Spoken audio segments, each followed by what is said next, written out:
Last கிளாஸில் பார்த்தீங்கன்னா இந்த ப்ராப்ளம் பார்த்துருந்தோம். இந்த ப்ராப்ளம்லாம் பார்த்தீங்கன்னா மொத்தமே வந்து 3 காம்பனண்ட் தான் இருக்குது. ஒரு ஜென்ரேட்டர், ஒரு டிரான்ஸ்மிஷன் லைன், அதுக்கப்புறமா வந்து பார்த்தீங்கன்னா ஒரு சிங்க்ரனஸ் மோட்டார். ஸோ 3 பார்ட்டு தான் இருந்தது. ஓகேவா? ஸோ ஜென்ரேட்டரில் வந்து அதோட காம்பனன்ட்ஸ் அதோட பேராமீட்டர்ஸ் என்னென்ன கொடுத்துருந்தாங்க அப்படின்னா MVA, KV and reactance 3 value கொடுத்துருந்தாங்க. டிரான்ஸ்மிஷன் லைனில் எப்போவுமே வந்து ரியாக்டன்ஸ் வேல்யூ மட்டும்தான் கொடுப்பாங்க. J20 இன் டர்ம்ஸ் ஆஃப் ஓமில் கொடுப்பாங்க, அப்படி இல்லாட்டி பெர் யூனிட்டில் கொடுப்பாங்க. ஓகே, ஜென்ரேட்டரில் பார்த்தீங்க ஜென்ரேட்டர், சிங்க்ரனஸ் மோட்டார், டிரான்ஸ்ஃபார்மர் எல்லாத்துலேயுமே வந்து உங்களுக்கு இன் டர்ம்ஸ் ஆஃப் பெர் யூனிட்டில் தான் பேராமீட்டர்ஸ் வந்து கொடுப்பாங்க. இந்த ப்ராப்ளம் வந்து சால்வ் பண்ணோம். இதில் வந்து பேராமீட்டர் யூனிட்டை பார்த்தோம் அப்படின்னா KVAல கொடுத்து வோல்ட்டில் கொடுத்துருந்தாங்க, நம்ம வந்து கிலோ வோல்ட்டுக்கு மாற்றலாம். சரியா? ஸோ இந்த கன்வர்ஷன் கொடுத்துருந்தாங்க, அதை வந்து நம்ம பெர் யூனிட்டுக்கு மாற்றணும், அவ்வளோதான். ஓகே, சரி, இந்த விஷயங்கள் தான் பார்த்தோம். ஸோ ஜென்ரேட்டர் அப்படின்னா ஜென்ரேட்டர் தான் பேஸாக எடுத்திருக்கோம். ஸோ இதை தான் பேஸாக எடுத்திருக்கோம் அப்படிங்கிறதுனால நமக்கு வந்து பெர் யூனிட் வேல்யூ பார்த்தீங்கன்னா நமக்கு அதே வேல்யூ தான் கிடைச்சது. எக்ஸ் இங்கே என்ன வேல்யூ இருக்கோ அதே வேல்யூ தான் இங்கேயும் பெர் யூனிட் வேல்யூயாக கிடைச்சது. ஓகே, அதுக்கப்புறம் டிரான்ஸ்மிஷன் லைனுக்கு சால்வ் பண்ணோம். டிரான்ஸ்மிஷன் லைன் சால்வ் பண்ணும்போது இது வந்து ஓமில் கொடுத்துருக்காங்க, J10 ஓம். இதை வந்து பெர் யூனிட் கன்வெர்ட் பண்ணுறதுக்கு ஃபார்முலானா actual value by base value. So solve பண்ணோம் அப்படின்னா நமக்கு இந்த வேல்யூ கிடைக்கும். ஓகே, அதுக்கப்புறம் சிங்க்ரனஸ் மோட்டார். சிங்க்ரனஸ் மோட்டாருக்கு பார்த்தீங்கன்னா அந்த மோட்டாரோட பேஸ் வந்து நியூ டேட்டா. ஓகே, ஸோ அப்படியே ஈக்குவேஷனில் சப்ஸ்டிட் பண்ணுறோம், சப்ஸ்டிட் பண்ணி நியூ கண்டுபிடிக்கிறோம். இதுதான் வந்து போன பாடத்தில் பார்த்தது. அதுக்கப்புறம் கண்டுபிடிச்ச வேல்யூ எல்லாமே எடுத்து சப்ஸ்டிட் பண்ணுறோம். டிரான்ஸ்ஃபார்மர் இன்க்ளூட் பண்ணி இன்னைக்கு ப்ராப்ளம் பார்க்க போகிறோம். இந்த ப்ராப்ளத்தில் பார்த்தீங்கன்னா ப்ராப்ளம் ரீட் பண்ணுறேன், நல்லா கவனிச்சுக்கோ. 10 MVA 11 kV 1 per unit alternator. So இந்த ஆல்டர்னேட்டரோட டேட்டா MVA, KV, X 3 வேல்யூமே கொடுத்துருக்காங்க. Feeds power to 9 MVA 10.8 kV 0.9 per unit synchronous motor. So synchronous மோட்டாரோட பேராமீட்டர்ஸ் ஓகே, அவங்க கொடுத்துருக்கு MVA கொடுத்துருக்காங்க, KV கொடுத்துருக்காங்க, அதுக்கப்புறம் ரியாக்டன்ஸ் வேல்யூ கொடுத்துருக்காங்க. Through 2 transformers and 10 kilo ohm transmission line. ஓகேவா? ஸோ ஆல்டர்னேட்டர் ஒரு சிங்க்ரனஸ் மோட்டாருக்கு வந்து பவரை ஃபீட் பண்ணுது த்ரூ 2 டிரான்ஸ்ஃபார்மர்ஸ், 2 அப்புறம் and 10 kilo ohm transmission line. So transmission லைனோட லென்த் பார்த்தீங்கன்னா 10 kilometer. ஓகே, என்ன கேட்டிருக்காங்க அப்படின்னா ட்ரா தி ரியாக்டன்ஸ் டயக்ராம். அதுக்கப்புறம் பேஸ் எப்படி எடுத்துக்க சொல்கிறாங்கன்னா ஜென்ரேட்டர் டேட்டாவை பேஸ் ஆட்டுக்கு சொல்லியிருக்காங்க. ஓகே, ஸோ இந்த ப்ராப்ளத்தில் வந்து ஜென்ரேட்டர் டேட்டாவை பேஸ் ஆட்டுக்கு சொல்லியிருக்காங்க. ஒரு சில ப்ராப்ளத்தில் பார்த்தீங்கன்னா டேட்டா பேஸ் டேட்டா கொடுத்துருக்க மாட்டாங்க. டேட்டாவை எடுத்துக்கலாம். அப்படி இல்லாட்டி நம்ம ஒரு பேஸை வந்து நம்ம எடுத்துக்கலாம். ஃபார் அன் எக்ஸாம்பிள் இது வந்து 10 MVA 11 kV, இது வந்து ஜென்ரேட்டரோடது. இதுக்கு பக்கத்தில் 12 MVA 11 kV அப்படி கூட எடுத்துக்கலாம். அல்லது ஜென்ரேட்டர் டேட்டாவே வந்து பேஸ் எடுத்துக்கலாம். இது வந்து நம்ம ஜென்ரேட்டரோட டேட்டாவை தான் நம்ம பேஸாக எடுத்துக்கணும். ஓகே, அதை ஞாபகம். அதுக்கப்புறம் டிரான்ஸ்ஃபார்மர் டேட்டா கொடுத்துருக்காங்க, டிரான்ஸ்ஃபார்மர் 1, டிரான்ஸ்ஃபார்மர் 2 ரெண்டுக்குமே MVA, KV, அதுக்கப்புறம் ரியாக்டன்ஸ் வேல்யூ கொடுத்துருக்காங்க. தென் டிரான்ஸ்மிஷன் லைன் வேல்யூ பார்த்தீங்க அப்படின்னா 1.2 ohm per kilometer. ஓகே, இதுக்கு முந்தின ப்ராடக்ட்டில் ஓமில் கொடுத்துருந்தாங்க, இதில் வந்து ohm per kilometerல கொடுத்துருக்காங்க. 10 kilometers மல்டிப்ளை பண்ணோம் அப்படின்னா நமக்கு இன் டர்ம்ஸ் ஆஃப் ஓமில் கிடைச்சிடும். ஸோ 12 ohm அப்படின்னு கிடைச்சோம். சரியா? ப்ராப்ளம் புரிஞ்சது இல்லையா? இதுதான் ப்ராப்ளம் கொடுத்துருக்காங்க. இது என்ன கேட்டிருக்காங்க அப்படின்னா ட்ரா தி ரியாக்டன்ஸ் டயக்ராம் நம்ம வந்து போடணும். ஓகே, ஸோ இதுக்கு முன்னாடி நம்ம பார்த்த ப்ராப்ளம் மாதிரியே ஃபஸ்ட்டு என்ன பண்ணுறோம் அப்படின்னா இந்த ஜென்ரேட்டரை வந்து எடுத்துக்கிறோம். ஜென்ரேட்டர்லேருந்து சால்வ் பண்ண ஆரம்பிக்கலாம். ஓகே, ஃபஸ்ட்டு ஜென்ரேட்டர் எடுத்துக்கலாம். ஜென்ரேட்டர் எடுத்து அதை கொடுத்த கிவன் டேட்டா அப்புறம் நாங்கள் எழுதியிருக்கோம். ஓகே, ஸோ ஜென்ரேட்டரோட டேட்டா, தென் டிரான்ஸ்ஃபார்மரோட டேட்டா. ஃபஸ்ட்டு டிரான்ஸ்ஃபார்மர் 1, அதுக்கப்புறம் transmission line, transformer 2, synchronous motor. Okay, இதுக்கப்புறம் இங்கே இடையில டிரான்ஸ்ஃபார்மர் வந்துருக்கிறதுனால இங்கே வந்து ரீஜியன் மார்க் ஸோ இது வந்து ரீஜன் 1. அதுக்கப்புறம் இந்த டிரான்ஸ்ஃபார்மர் 1ஓட செகண்டரியிலேருந்து இந்த டிரான்ஸ்ஃபார்மர் 2ஓட பிரைமரி வரை இது வந்து ரீஜன் 2. அதுக்கப்புறம் டிரான்ஸ்ஃபார்மர் 2க்கு அப்புறம் உள்ளது இது வந்து ரீஜன் 3. ஸோ 3 ரீஜனாக அங்கே வந்து பிரிக்கிறோம். ஓகேவா? ஸோ டோட்டலாக பார்த்தீங்கன்னா 3 ரீஜன். ஸோ இது ஒரு ரீஜன், இது வந்து ரீஜன் 1. அதுக்கப்புறம் இது வந்து region 2.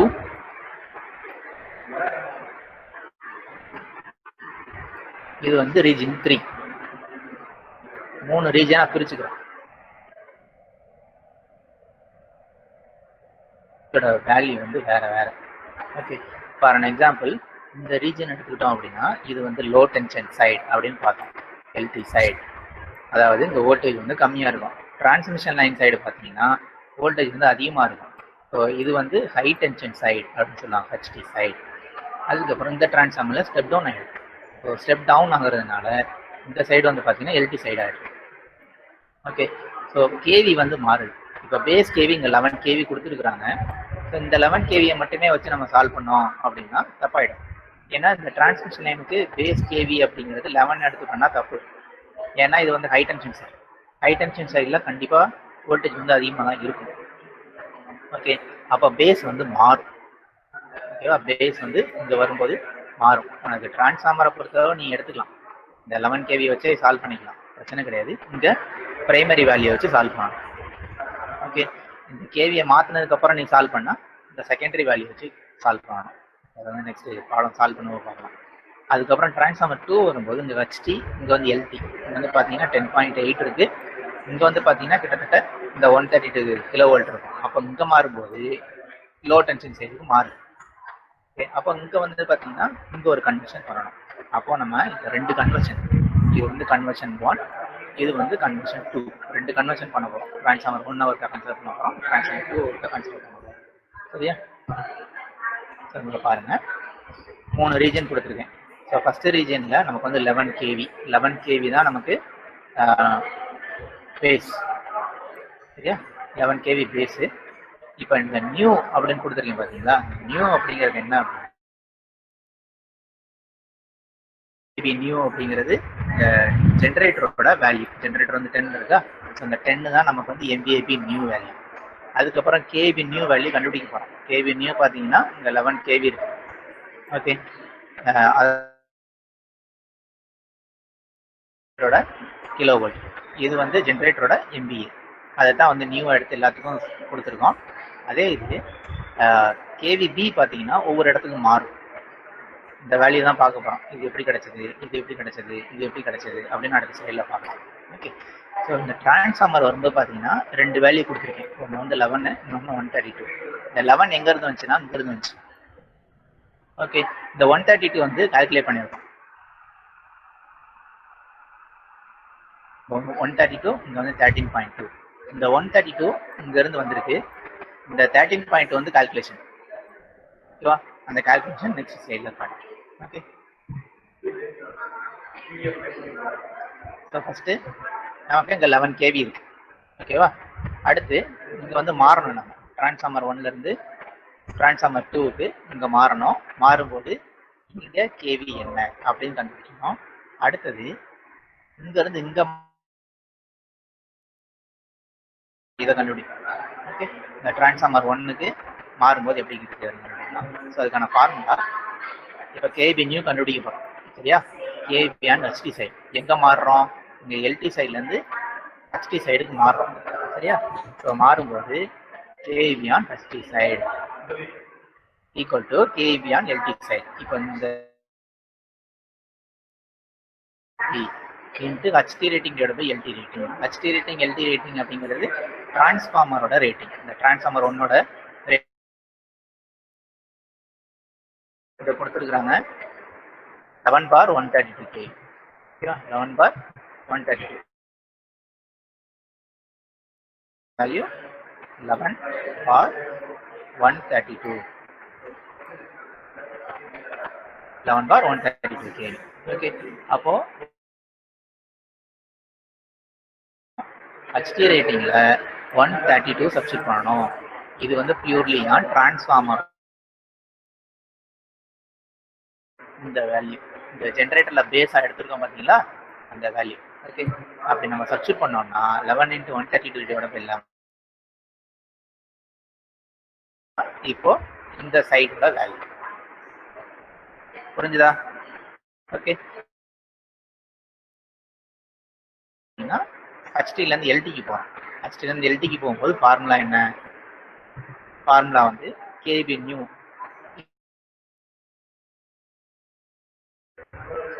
கேவியா LT side equal to, இதான் சைடு அப்படிங்கிறது 132. ஓகே, நம்ம கண்டுபிடிச்சு வச்சிருக்கோம் இல்லையா, இந்த value 132 into HT rating divide by LT rating. சரி, LT rating divide by HT rating, அதாவது இந்த டிரான்ஸ்ஃபார்மரோட டேட்டா 10/11 kV. இதுதான் வந்து டிரான்ஸ்ஃபார்மரோட ரேட்டிங். இந்த டிரான்ஸ்ஃபார்மரோட எல்டி ரேட்டிங் வேல்யூ என்ன? 11. ஸோ இது வந்து 11. அதுக்கப்புறம் ஹெச்டி ரேட்டிங் அப்படிங்கிறது 110. ஓகேவா? ஸோ 110 கிடைக்கும். ஸோ இதில் 11 இதை கேன்சல் பண்ணால் 10 வரும். 130 டிவைட் பை 10 வந்து 13.2. ஸோ 13.2 kV வந்து இந்த ரீஜியனோட கேவிபி. புரியுதா? ஓகே, ஸோ இதான் வந்து முக்கியமான பார்ட்டுப்பா. இது தெரிஞ்சால் தான் அடுத்து நம்ம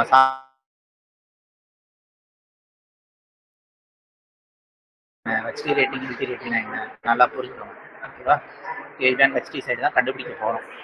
equal to KVN LT side இங்கே யூஸ் பண்ண data. HT rating divide by LT rating டிரான்ஸ்ஃபார்மரோட டேட்டா. ஓகேவா? அதே மாதிரி இந்த டிரான்ஸ்ஃபார்மர் 2 கண்டுபிடிக்கும் போது கேவிஆன் ஹெச்டி சைடு இன்ட்டு, அதான் பாருங்க, கேவிஆன் ஹெச்டி சைடு அப்படிங்கிறது 132 kV இன்ட்டு இந்த டிரான்ஸ்ஃபார்மரோட டேட்டா 11/110. ஓகேவா? புரிஞ்சுதா? ஸோ 13.2 கிடைச்சது. 13.2 நான் சர்ச் பண்ணுறேன். ஓகே, அந்த டிரான்ஸ்மிஷன் லைன் சைடில் வந்து 132 kV, அதுக்கப்புறம் லோட் சைடு வந்து 13.2 kV. இதுதான் பேஸ் kV. ஓகே, நெக்ஸ்ட் இந்த இதில் இந்த கேவி நியூ பார்த்தீங்க அப்படின்னா இது பேஸ், ஜென்ரேட்டரோட பேஸ் அப்படிங்கிறத அப்படியே எடுத்து எழுதிருக்கேன். அதுக்கப்புறம் இந்த பேஸ் தான், இந்த வேல்யூ தான் உங்களுக்கு டிரான்ஸ்ஃபார்மர் 1ஓட பிரைமரிக்கு வரும். ஓகே, இந்த 11 kV தான் நான் இங்கே கொண்டு வந்திருக்கேன். சரியா? அதுக்கப்புறம் இது வந்து நம்ம கண்டுபிடிச்ச வேல்யூ, இந்த டிரான்ஸ்ஃபார்மர் 1க்கு கேவிஆன் ஹெச்டி சைடு அப்படின்னு கண்டுபிடிச்சோம் இல்லையா, அந்த வேல்யூ. இதைத்தான் இங்கே கொண்டு போயிருக்கேன் 132. ஓகே, இதைத்தான் நான் இங்கே கொண்டு போயிருக்கேன். ஸோ இந்த ரீஜனில் ஃபுல்லாகவே இந்த டிரான்ஸ்ஃபார்மர் 2ஓட பிரைமரி வரைய 132 கொண்டு போயிருக்கேன். ஓகே, அதுக்கப்புறமா இந்த டிரான்ஸ்ஃபார்மர் 2க்கு கேவிஆன் எல்டி சைடு அப்படின்னு கண்டுபிடிச்சோம் பார்த்தீங்களா, அதான் 13.2. அதை கொண்டு வந்துட்டேன். இது அப்படியே எங்கே கொண்டு போயிருக்கேன் அப்படின்னா சிங்க்ரனஸ் மோட்டார் கொண்டு போயிருக்கேன். ஓகேவா? புரியுதா? இதெல்லாம் டவுட் இருக்கா? ஏன்னா இந்த வேல்யூ வச்சு தான் அடுத்தடுத்து நம்ம சால்வ் பண்ண போகிறோம். ஜென்ரேட்டருக்கு இதே வேல்யூ தான். எல்லாமே சேம் வேல்யூ, இருக்கிறதுனால இது அப்படியே எடுத்துருக்கோம். Okay, next transformer 1. டிரான்ஸ்ஃபார்மர் 1ல வேல்யூ இந்த ரெட்ல கொடுத்ததுக்கு அப்புறம் நியூ வேல்யூ, இதுதான் நம்ம கண்டுபிடிக்கணும். இங்கே கண்டுபிடிச்சிருக்கோம் பாருங்க. X per unit new equal to x per unit old. இதுதான் formula. KV new divide by kV old into MVA new divide by MVA old into kV old divide by kV new whole square. இதுதான் formula. இப்போ kV x per unit old அப்படிங்கிறது இந்த இருக்கு.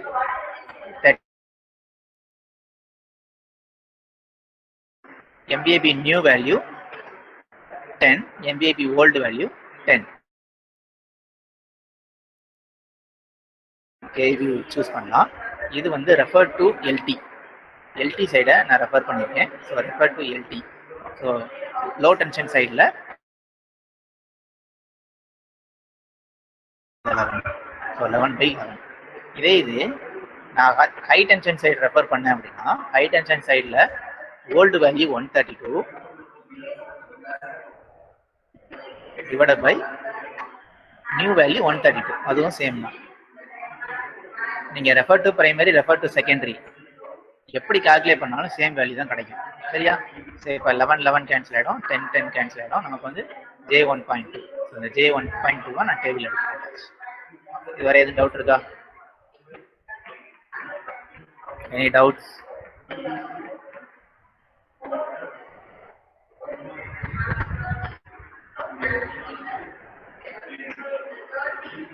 Next போயிடலாமா? Next transmission line. Transmission லைன்ல இதுவரை கண்டுபிடிச்சிட்டோம். அடுத்து இந்த நியூ டேட்டா நம்ம ஆல்ரெடி கொண்டு வந்தோம், ஜென்ரேட்டரோட நியூ டேட்டா. அதுக்கப்புறம் இந்த டிரான்ஸ்மிஷன் லைன்ல மாத்திருக்கோம் இல்லையா, கேவி அண்ட் ஹெச்டி சைட், அந்த வேல்யூ 132. இந்த ரெண்டு வேல்யூ வச்சுக்கிட்டு ஓம்ல இருக்கக்கூடிய வேல்யூவை நம்ம என்ன பண்றோம் அப்படின்னா பெர் யூனிட்டுக்கு மாத்துறோம். ஓகே, ஸோ எக்ஸ் வேல்யூ அப்படிங்கிறது 1.12 இன்ட்டு எம்பிஏபி வேல்யூ 10. அதுக்கப்புறம் KB square J0.0069 per unit கிடைக்கும். ஸோ அதுதான் வெளியே. ஓகேவா? Per unit value equal to actual divided by base, X divided by ZBன்னு வரும். ZBயோட formula KB square divided by MVAB. So MVAB மேலே போயிடுச்சு. ஓகே, இந்த ஃபார்முலா எல்லாமே ஒரு டைம் எழுதி வச்சுக்கோங்க. Next transformer 2. டிரான்ஸ்ஃபார்மர் 2 வரும்போது டிரான்ஸ்ஃபார்மர் 2ஓட எம்பிஏ வந்து 8. ஸோ இது வந்து ஓல்டு வேல்யூ. அதோட ரேட்டிங் 110/11 kV. இதுவுமே ஓல்டு வேல்யூ. ஓகேவா? இந்த நியூ வேல்யூ அப்படிங்கிறது இந்த 10 தான் அப்படியே வந்து ஃபாலோ ஆகுது. 10 இங்கே வரும்போது ஹச்டி சைடுக்கு அப்படியே எடுத்திருக்கேன். இங்கே என்ன யூஸ் பண்ணணுமோ அந்த வேல்யூ அப்படியே எடுத்திருக்கேன். அதுக்கப்புறம் எல்டி சைடுக்கு நம்ம மாற்றின டேட்டா கேபிஎன் எல்டி சைடு அப்படின்னு மாற்றணும் இல்லையா, 13.2 இங்கே வந்துருக்கு. ஓகே, அந்த 13.2 இங்கே கொண்டு வரும். டிரான்ஸ்ஃபார்மர் 2ல இது வந்து பார்த்தீங்கன்னா refer to LT side. LT சைடை நம்ம ரெஃபர் பண்ணி சால்வ் பண்ணியிருக்கோம். ஓகே, ஃபார்முலாவில் சப்ஸ்டிட்யூட் பண்ணோம் அப்படின்னா எக்ஸ்பீரியன்ஸ் தென் எம்பிஏபி நியூ அப்படிங்கிறது 10 divided by 8.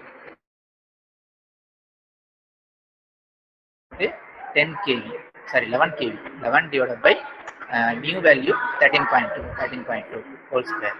ஓகேவா?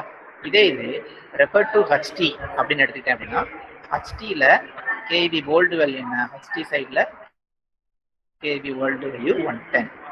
ஸோ 110 டிவைடட் பை ஹச்டி சைடில் new value 132 whole square. Okay, இப்போ இதில் ரேஷியோ பார்த்தீங்க அப்படின்னா இங்கே 10ஆல் டிவைட் பண்ணுறோம். நியூமரேட்டர் டினாமினேட்டர் 10ஆல் டிவைட் பண்ணால் 11/132 கிடைக்கும். புரியுதா உங்களுக்கு? ஸோ சேம் வேல்யூ உங்களுக்கு வந்து கிடைக்குது. ஓகேவா? ஸோ நம்ம refer to primary, refer to secondary நம்ம எப்படி சால்வ் பண்ணாலுமே ஓகேவா? ஸோ சிம்பிளிஃபை பண்ணால், இந்த ஈக்குவேஷனை சிம்பிளிஃபை பண்ணால் நமக்கு வந்து எக்ஸ்பெரிட் நியூ ஈக்குவல் டு J0.6944 அப்படின்னு கிடைக்கும். அந்த வேல்யூ எடுத்து எழுதிக்கிறேன். ஓகே, நமக்கு மீதி இருக்கிறது சிங்க்ரனஸ் மோட்டார் மட்டும்தான். நெக்ஸ்ட் சிங்க்ரனஸ் மோட்டார் பார்க்கலாம். சிங்க்ரனஸ் டேட்டா கொடுத்துருக்காங்க இல்லையா ப்ராப்ளத்தில், அதெல்லாம் நான் ரவுண்ட் பண்ணி காமிக்கிறேன். 9 MVA 10.8 kV 0.9 பெர் யூனிட் அப்படின்னு கொடுத்துருக்காங்க ப்ராப்ளத்தில். ஓகே, அந்த வேல்யூ எல்லாமே ஓல்டு வேல்யூ. ஜென்ரேட்டரோட MVA வேல்யூ இங்கே நியூ வேல்யூ. தென் இங்கே டிரான்ஸ்ஃபார்மர் 2ல நம்ம கேவி நம்ம சேஞ்ச் பண்ணோம் இல்லையா, அந்த வேல்யூ 13.2. ஓகேவா? ஸோ இந்த டேட்டாவை வச்சு எக்ஸ்பெரிமெண்ட் நியூ கண்டுபிடிக்கிறேன். Experiment old value 0.9 into MBAB new value into 10.8. That is here KVB old value 10.8 and KVB இதை நம்ம சால்வ் பண்ணோம் அப்படின்னா நமக்கு வந்து இந்த வேல்யூ கிடைக்கும் J0.694. இந்த வேல்யூ புரியுதா? இதுக்கப்புறம் நம்ம கண்டுபிடிச்ச எக்ஸ்பெரிமெண்ட் நியூ வேல்யூ பூராமே எடுத்து ரியாக்டன்ஸ் டயக்ராம்ல போடணும். அவ்வளோதான். ஓகேவா? ஸோ இதுதான் ரியாக்டன்ஸ் டயக்ராம். ஜென்ரேட்டரோட ஈக்குவலன்ட் சர்க்யூட். ஜென்ரேட்டரோட ஈக்குவலன்ட் சர்க்யூட் இங்கே வந்து ஜென்ரேட்டர் அப்படின்னு ஜென்ரேட்டரோட இஎம்எஃப் வந்து இஜி. ஸோ இஜி மென்ஷன் பண்ணலாம். அதுக்கப்புறம் மோட்டாரோட இஎம்எஃப் இஎம் இஎம்னு மென்ஷன் பண்ணிங்கன்னா இப்படிதான் இருக்கும். பெர் ஃபேஸ் சிஸ்டம்ல பார்க்கும்போது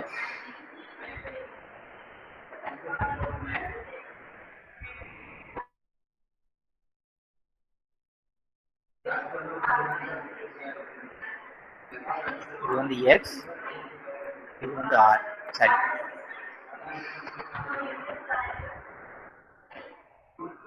இது வந்து ஆர்ஜி, இது வந்து எக்ஸ்ஜி. ஞாபகம் இருக்கா? சால்வ் பண்ணியிருப்பீங்க, எலக்ட்ரிக்கல் மிஷின்ஸ் 2ல சால்வ் பண்ணியிருப்பீங்க. ஓகே, அதே மாதிரி மோட்டாருக்கு பார்த்தீங்கன்னா இப்படி தான் இருக்கும்.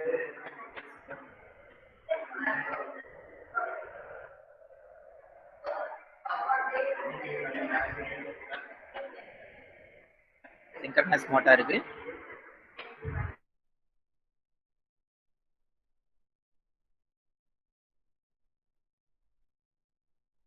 அதுக்கப்புறம் ரியாக்டன்ஸ் வேல்யூ எக்ஸ்எம்,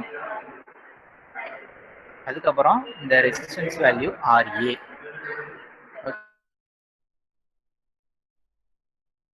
இதுல ரெசிஸ்டன்ஸ் பூராமே நம்ம நெக்லெக்ட் பண்ணிடுவோம். ரெசிஸ்டன்ஸ் நெக்லெக்ட் பண்ணிட்டா நமக்கு வந்து ரியாக்டன்ஸ் தென் ஏ வந்துடும். அதுதான் இது.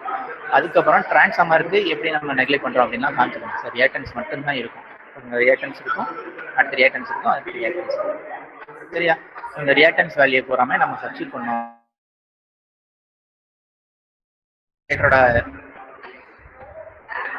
எக்ஸ் பெர் யூனிட், அதுக்கப்புறம் டிரான்ஸ்ஃபார்மரோட எக்ஸ் பெர் யூனிட், அதுக்கப்புறம் டிரான்ஸ்மிஷன் லைன் வருது. ஓகே, இந்த ப்ராப்ளம் புரியுதா? யாருக்கும் டவுட் இருக்கா? Any doubts?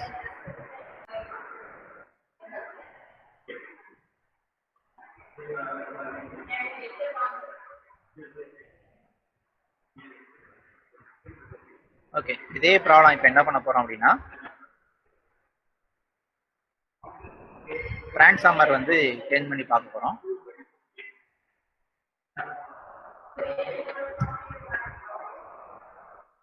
Problem transformer 1 data அப்படியே வச்சுக்கலாம். டிரான்ஸ்ஃபார்மர் 2 மட்டும் என்ன பண்ணலாம் அப்படின்னா, டிரான்ஸ்ஃபார்மர் 2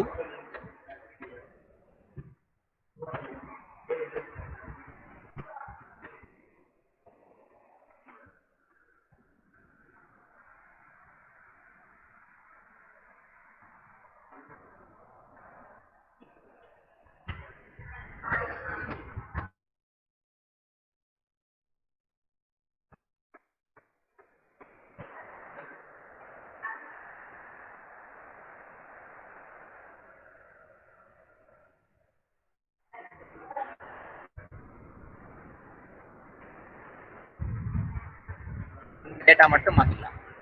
என்ன கொடுத்துருக்காங்க அப்படின்னா, டிரான்ஸ்ஃபார்மர் 2ல ஒரு சிங்கிள் ஃபேஸ் யூனிட்ஸை வச்சு 3 ஃபேஸ் டிரான்ஸ்ஃபார்மரா கன்ஸ்ட்ரக்ட் பண்ணியிருக்காங்க. ஓகேவா? 3 phase units, 3 phase sorry single phase units. ஓகேவா? 3 ஃபேஸ். ஓகே, கன்வெர்ட் பண்ணதுக்கு அப்புறம் பார்த்தீங்க அப்படின்னா நமக்கு வந்து என்ன மாறும் அப்படின்னு பார்க்கலாம். டிரான்ஸ்ஃபார்மர் 2, டிரான்ஸ்ஃபார்மர் 2 போனோம் அப்படின்னா மற்ற டேட்டா எல்லாமே சேம் தான். இதில் வந்து பார்த்தீங்கன்னா மற்ற டேட்டா எல்லாமே சேமாக தான் இருக்கும். இங்கே மட்டும் மாறும். இங்கே வந்து 5ன்னு கொடுத்துருக்காங்க இல்லையா? 5 இன்ட்டு P. நம்ம வந்து பவர் இங்கே 110/11 kVன்னு கொடுத்துருக்காங்க. 110ல வந்து ஸ்டார் கனெக்டடாக இருக்கு. ஓகே, ஸோ ஸ்டார் கனெக்டட் அப்படிங்கிறதுனால லைன் டு லைன் வோல்டேஜ் நமக்கு வந்து 110 kV தான் இருக்கும். இந்த சைடு பார்த்தீங்கன்னா டெல்டா கனெக்டட். ஓகே, ஸோ இந்த சைடு டெல்டா கனெக்டட் அப்படிங்கிறதுனால டெல்டாவில் வந்து 11 kV. ஓகே, ஸோ 11 kV என்ன பண்ணணும் அப்படின்னா √3ஆல மல்டிப்ளை பண்ணணும். செகண்டரியை மட்டும் இன்ட்டு √3.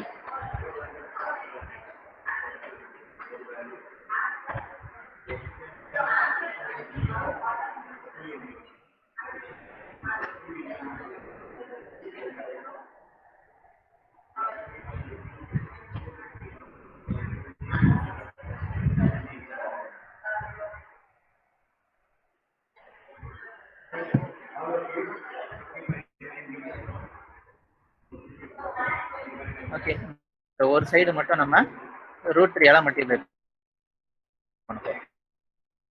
நமக்கு வந்து ஃபேஸ் டு ஃபேஸ் வோல்டேஜும் ஃபேஸ் டு லைன் வோல்டேஜும் வேற வேற. ஓகே, இவங்க கொடுத்துருக்கிறது ஃபேஸ் டு ஃபேஸ் வோல்டேஜ், அதாவது கனெக்ஷன் காமிக்கிறேன் பாருங்க.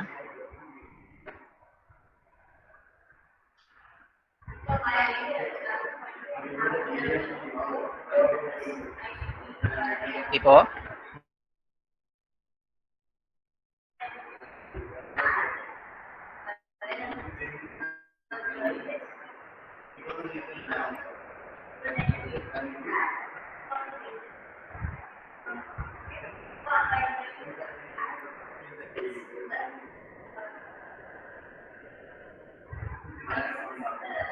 So 3 transformer. Okay, 3 transformer star கனெக்டடா கனெக்ட் பண்றாங்க. ஸ்டார் கனெக்டடா கனெக்ட் பண்ணும்போது என்ன பண்ணுவாங்கன்னா, ஸோ ஒரு யூனிட்ல இது ஆர் ஃபேஸ், தென் இது வந்து ஒய் ஃபேஸ், இது வந்து டி ஃபேஸ். ஓகே, நியூட்ரலுக்கு என்ன பண்ணுவாங்க அப்படின்னா இங்க கனெக்ட் பண்ணிடுவாங்க, அதுக்கப்புறம் இதை எடுத்து இங்க கனெக்ட் பண்ணிடுவாங்க. ஸோ இது வந்து நியூட்ரல். ஓகேவா? ஸோ ஒய் ஃபேஸ் நமக்கு கிடைச்சிருச்சு, sorry Y connected, star connected கிடைச்சிருச்சு. இந்த சைடு வந்து டெல்டா கனெக்டட். ஸோ டெல்டா கனெக்டட் அப்படிங்கிறப்போ இது வந்து ஆர் ஃபேஸ், இது வந்து இங்கே கனெக்ட், அதுக்கப்புறம் இது ரெண்டும் கனெக்ட் ஆயிருக்கும். இது வந்து ஒய் ஃபேஸ், தென்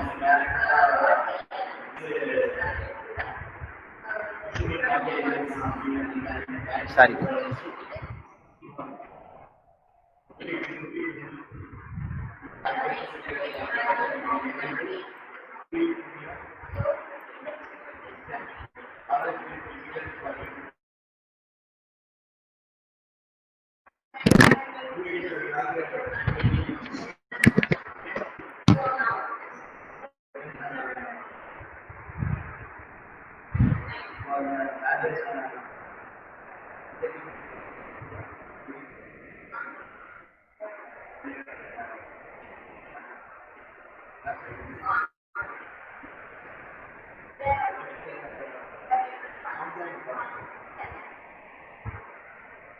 இது ஆர், இது ஒய், இது வந்து டி.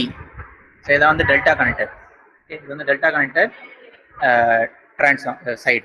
ஓகே, ஒரு சைடு வந்து ஸ்டார் கனெக்டட், இன்னொரு சைடு வந்து டெல்டா கனெக்டட். ஸோ இப்போ தான் வந்து ஒரு 3 ஃபேஸ் டிரான்ஸ்ஃபார்மரை கன்ஸ்ட்ரக்ட் பண்ணியிருக்காங்க.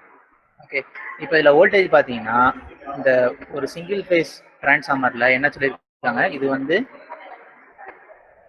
110 kV, இது வந்து பார்த்தீங்கன்னா 11 kV. ஓகே, ஸோ இது வந்து 11 kV. இந்த 11 kV அப்படிங்கிறது phase to phase, phase to phase தான் வந்து நமக்கு 11 kV. இது வந்து பார்த்தீங்கன்னா ஃபேஸ் டு நியூட்ரல். ஒரு ஃபேஸுக்கும் இது எங்கே கனெக்ட் பண்ணியிருக்காங்க, நியூட்ரலில் கனெக்ட் பண்ணியிருக்காங்க. ஒரு ஃபேஸுக்கும் இந்த நியூட்ரலுக்கும் இடையில இருக்கக்கூடியது தான் 110 kV. நமக்கு வந்து சிங்கிள் ஃபேஸ் யூனிட்டுக்கு தான் எவ்வளோ வேணும், ஃபேஸ் டு ஃபேஸ் இருக்கு, சரி ஃபேஸ் டு நியூட்ரல் இருக்கு கரெக்டாக. இது வந்து பார்த்தீங்கன்னா ஃபேஸ் டு ஃபேஸ் இருக்கு. ஸோ ஃபேஸ் டு நியூட்ரல் மாற்றணும் அப்படின்னா 11 × √3 மல்டிப்ளை பண்ணணும்.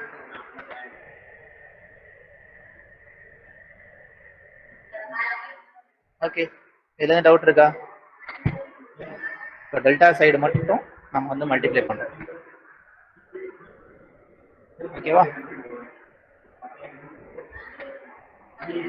அதாங்க பண்ணியிருக்காங்க. அதே மாதிரி பவர்னு பார்த்தோம் அப்படின்னா × √3 அப்படின்னா இந்த டிரான்ஸ்ஃபார்மரோட பவர், இந்த டிரான்ஸ்ஃபார்மரோட பவர், இந்த டிரான்ஸ்ஃபார்மர் பவர், 3 பவருமே ஆட் ஆகணும்.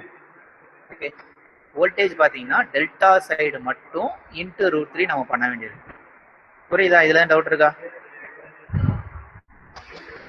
இந்த மாதிரி ப்ராப்ளம் உங்களுக்கு கேட்பாங்க. 3 சிங்கிள் ஃபேஸ் யூனிட்ஸ் ஆஃப் இந்த மாதிரி டேட்டா கொடுத்து கேட்பாங்க. அப்படி கேட்டாங்கன்னா நீ இதை தான் பண்ணணும். ஸோ டிரான்ஸ்ஃபார்மர் 2ல பவரை 3 மல்டிப்ளை பண்ணணும், டெல்டா சைடு இருக்கக்கூடிய வேல்யூவை √3 மல்டிப்ளை பண்ணணும். ஓகே, இதை மட்டும் ஞாபகம் வச்சுக்கோங்க. ஸோ இதை இப்போ நம்ம சால்வ் பண்ணால் 5 × 3 15. ஸோ நெக்ஸ்ட் இதில் என்ன பண்ணுறோம் அப்படின்னா இதை வந்து 15ஆக மாற்றிடும். ட்ரான்ஸ்ஃபார்மர் 2க்கு இது 15. 11 × √3 என்ன வரும்?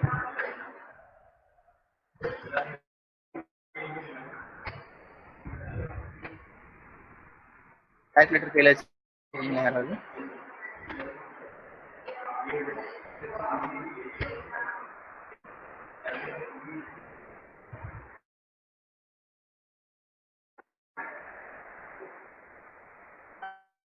$19.05.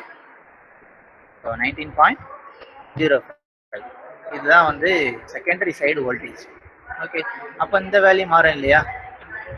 இந்த 13.2 அப்படிங்கிற வேல்யூ வந்து நமக்கு மாறும். இந்த 13.2 வேல்யூ மாறும்.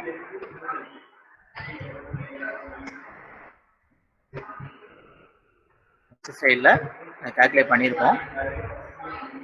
11க்கு பதிலாக 19.05.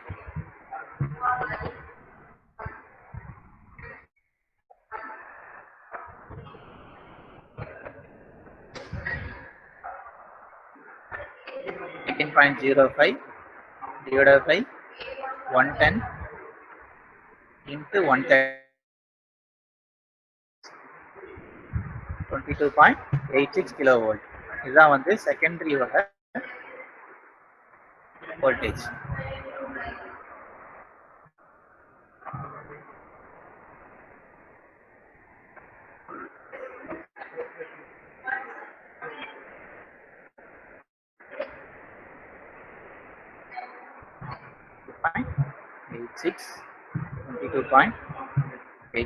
அப்போ இந்த டிரான்ஸ்மிஷன் லைன் இதுவரையும் நம்ம சால்வ் பண்ணது எந்த ப்ராப்ளமும் இருக்காது. இது மட்டும்தான் நமக்கு மாறும். சரியா? அந்த ரெண்டுக்கு மட்டும் வேல்யூ என்ன வரும் அப்படின்னு நம்ம பார்த்துக்கலாம்.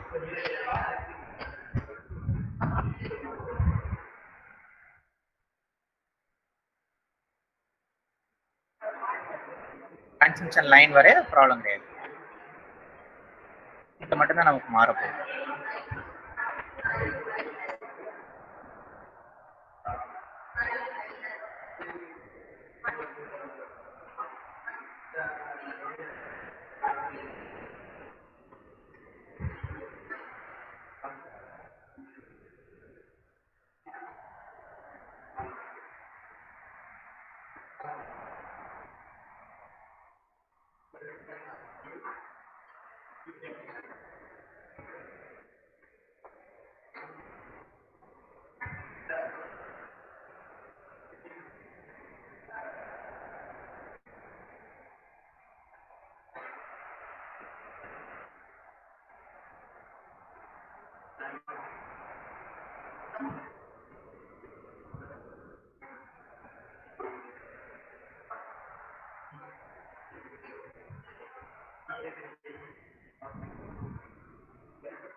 ஓகே, இது கால்குலேட் பண்ணலாம். இப்போ நமக்கு MVA வேல்யூ பத்தி பிரச்சனை இருக்கு. MVA value மாறுதா?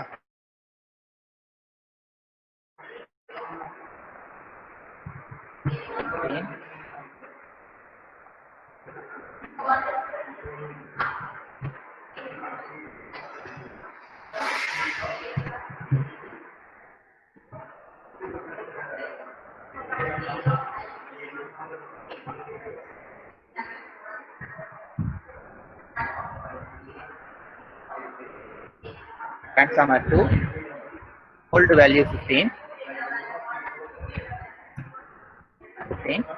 அதுக்கப்புறம் AVB old value 19.05 divided by 22.86. Okay, so இதை சால்வ் பண்ணலாம். இப்போ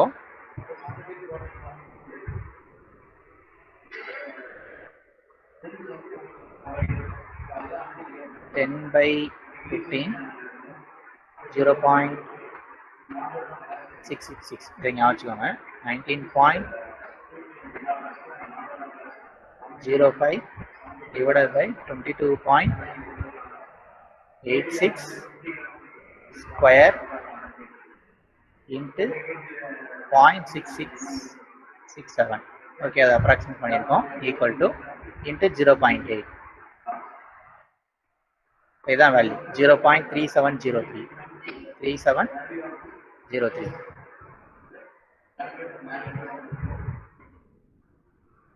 ஓகேவா?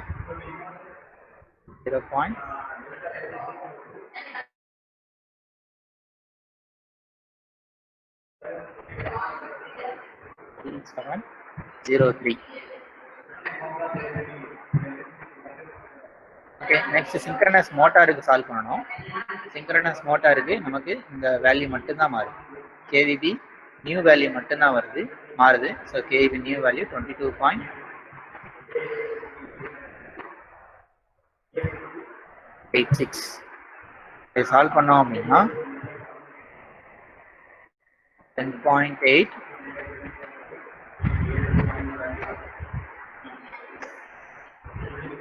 divided by 22.86 equals square 0.2232 into 10 by 9 into 0.9. 0.2232. 2232. So இதுதான் வேல்யூ. 0.2232 per unit. ஓகே, இதெல்லாம் டவுட் இருக்கா?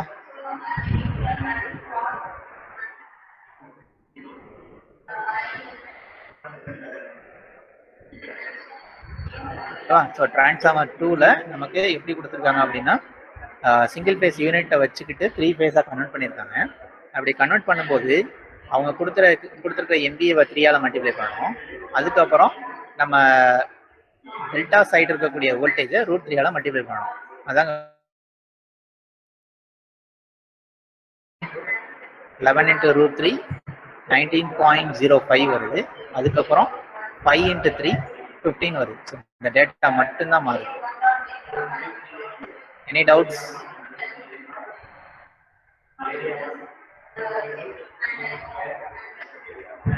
இந்த டேட்டா மாறுறதுனால செகண்டரியும் மாறிடும்.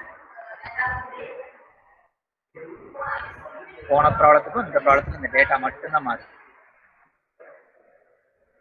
Okay, any doubts?